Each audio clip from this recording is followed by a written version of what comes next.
பித்ரு யஜ்ஞம். நமக்கு தெரியும் பித்ருக்கள்னா முன்னோர்கள், பெற்றோர்கள்.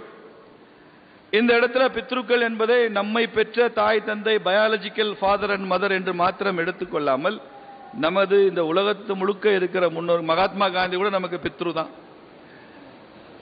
விவேகானந்தர் கூட நமக்கு பித்ரு தான். அப்படி எடுத்துக்கலாம். அந்த உலகத்திற்கு வழிகாட்டி சென்றவர்கள் எல்லோரும் நமக்கு பித்ருக்கள் தான். அந்த நமது முன்னோர்களுக்கு நாம் செய்ய வேண்டிய கடமை என்று ஒன்று இருக்கிறது. பெற்றோரை பெரியோரை மதிப்பது என்று ஒன்று இருக்கிறதே, இது நாம் செய்ய வேண்டிய அடிப்படை கடமை என்று சொல்கிறார்கள். அம்மாவும் அப்பாவையும் தெய்வமாக கொண்டாடுகிற ஒரு நாடு இது.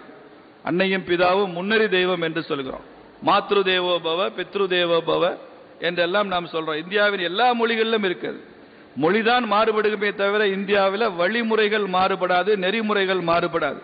அம்மா அப்பா தெய்வம்னா தமிழ்லையும் தெய்வம் தான், தெலுங்குலையும் அம்மா அப்பா தெய்வம் தான், மராத்திலையும் அப்பா அம்மா தெய்வம் தான், ஹிந்திலையும் அப்பா அம்மா தெய்வம் தான், சமஸ்கிருதத்திலையும் அப்பா அம்மா தெய்வம் தான். அரபு மொழியில் அப்பா அம்மா தெய்வம் இல்லை, இங்கிலீஷில் அப்பா அம்மா தெய்வம் இல்லை. ஏனென்றால் அவையெல்லாம் வேற வகையான சிந்தனை, வேற தியாலஜி. இந்தியாவில் தோன்றிய அத்துணை மொழிகளிலும் அம்மா அப்பா தெய்வம் தான். அப்போ இதெல்லாம் value system, they carry the same value system. அதன்படியாக இங்கே பித்ருக்களுக்கு ஒரு மரியாதை இருக்கு. நம்ம எல்லாருடைய முன்னோர்களும் இந்த ரூம்ல, இந்த ஹாலில் தான் இருக்காங்க. அம்மா, அவங்க தாத்தா, பாட்டி, பூட்டன், ஒரு 15 தலைமுறை இருந்தா கூட இந்த ஹாலில் தான் இருக்காங்க. எங்கே இருக்காங்கன்னு கேட்டா என்ன பதில் சொல்லுவீங்க? நம்ம உடம்புல, நம்ம ஜீன்ல இருக்காங்க. ஒவ்வொருத்தருடைய ஜீன் ஸ்டடீஸ் நீங்க படித்தீங்கன்னா தெரியும். நமது முன்னோர்கள் மூலமாக தான் நமது ஜீன்கள் உருவாகி இருக்கிறது. இந்த முன்னோர்களுடைய ஜீன் எல்லாம் இப்போ என் தாத்தா பாட்டி எங்கே இருக்காங்கன்னா என் உடம்புக்குள்ள தான் இருக்காங்க. நான் கூட எனது மாணவர்களுக்கு சொல்லுவேன், இங்கே பாருடா, உங்க தாத்தா பாட்டி எல்லாரும் உடம்புல இருக்கிறாங்க. நீ முதல்ல ஒரு சிகரெட் பிடிச்சேன்னா ஒரு இருமல் வருதா இல்லையா? சிகரெட்டை ஏத்துக்க மாட்டேங்குதா இல்லையா உடம்பு? அது என்னன்னா ஏதோ உடம்பு ஏத்துக்கல, அலர்ஜின்னு நினைக்காத. உள்ளுக்குள்ள இருந்து உங்க தாத்தா சொல்றாரு, டேய் சிகரெட்டை பிடிக்க கூடாது, இதெல்லாம் தப்பு அப்படின்னு சொல்றாரு. நீ எடுத்த உடனே ஒரு டாஸ்மாக்ல போய் ஒரு கட்டிங் போட்டீங்கன்னா எடுத்த உடனே இருமல் வரும், வாந்தி வரும். அது என்ன, அந்த உடம்புக்கு சேரல, அலர்ஜின்னு நினைக்காத. உள்ளுக்குள்ள இருந்து உங்க பாட்டி சொல்லுது, நீயாவது குடிச்சு தொலையாம இருடா, அதனால நீ அப்படி குடிக்காதடான்னு பாட்டி சொல்லி உன்னை வாந்தி எடுக்க வைக்குது. அப்படி சொல்லுவேன் நான். அந்த மாதிரி அவர்கள் உடம்புக்குள்ளேயே அந்த முன்னோர்கள் இருக்கிறார்கள் என்பதை நாம் புரிந்து கொண்டு அந்த பித்ருக்களுக்கு செய்ய வேண்டியதை செய்யணும். இது வெறும் சடங்காச்சாரம் மாத்திரமல்ல, இறந்து விட்ட முன்னோர்களுக்கு செய்வது மாத்திரமல்ல, உயிருடன் இருக்கிற பெற்றோர்கள் பெரியோர்களுக்கும் நாம் செய்ய வேண்டிய மரியாதையை, சேவையை, அதை செய்ய வேண்டும் என்பதுதான் பித்ருக்களுக்கு செய்கிற காரியம். நீங்க யக்ஷ பிரசன்னம்னு மகாபாரதத்தில் ஒரு இடம் வரும். யக்ஷன் அந்த நச்சு பொய்கையில தண்ணீர் குடித்து தர்மனை தவிர 4 தம்பிகளும் செத்து போறாங்க. பீமன் செத்து போறான், அர்ஜுனன் செத்து போறான், விஷ தண்ணீரை குடிச்சு. அப்ப தர்மன் போய் என்ன ஆச்சுன்னு பார்க்க போறப்போ அந்த யக்ஷன் அங்க தோன்றான்.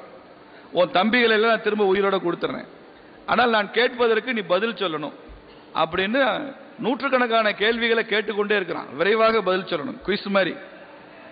அவன் கேளுன்னு சொல்லி கேட்கறதுக்கெல்லாம் பதில் சொல்றாரு தர்மன். அதுல திருப்தியாகி யக்ஷன் இறந்து விட்டவர்களை திரும்ப மீட்டு அனுப்புகிறான். அதான் யக்ஷ பிரசன்னம்னு கதை. அதுல 2 கேள்வி. இந்த உலகத்தை விட பெரிது எது தர்மா அப்படின்னு யக்ஷன் கேட்கிறான் தர்மன்ட்ட. இந்த உலகத்தை விட பெரியது எது? அதுக்கு தர்மன் ஒரு வினாடி கூட தாமதிக்காமல் பதில் சொல்றான், இந்த உலகத்தை விட பெரியவள் என் தாய் அப்படின்னு சொல்றான். ஒரு தாய் என்பவள் இந்த உலகத்தை விட பெரியவள். இந்த ஆகாயத்தை விட உயர்ந்தது எது தர்மா அப்படின்னு அடுத்த கேள்வி கேட்கிறார் யக்ஷன். அதுக்கு தர்மன் பதில் சொல்றான், இந்த ஆகாயத்தை விட பெரியவர் என் தந்தை அப்படின்னு சொல்றான். அப்போ ஒரு தாய் என்பவள் பூமியை விட பெரியவள், ஒரு தந்தை என்பவன் வானத்தை விட உயர்ந்தவன். இந்த எண்ணம் நமது பண்பாட்டில், பாரம்பரியத்தில், நமது ஆன்மீக மரபுகளில் இருக்கிறது. இந்திய ஞான மரபுகளில் இந்த எண்ணம் இருக்கு. அதனாலதான் இங்கே பித்ரு யஜ்ஞம் என்பது வலியுறுத்தப்பட்டிருக்கு. உங்களுக்கு தெரியும், ஷாஜஹான் ஒரு முகலாய மன்னன், அவனுடைய மகன் அவுரங்கசீப் ஆட்சிக்கு வந்துட்டு அப்பாவை தூக்கி ஜெயிலில் போட்டான். அது அந்த முகலாய ட்ரெடிஷன், அது நடந்து கொண்டே இருக்கும்.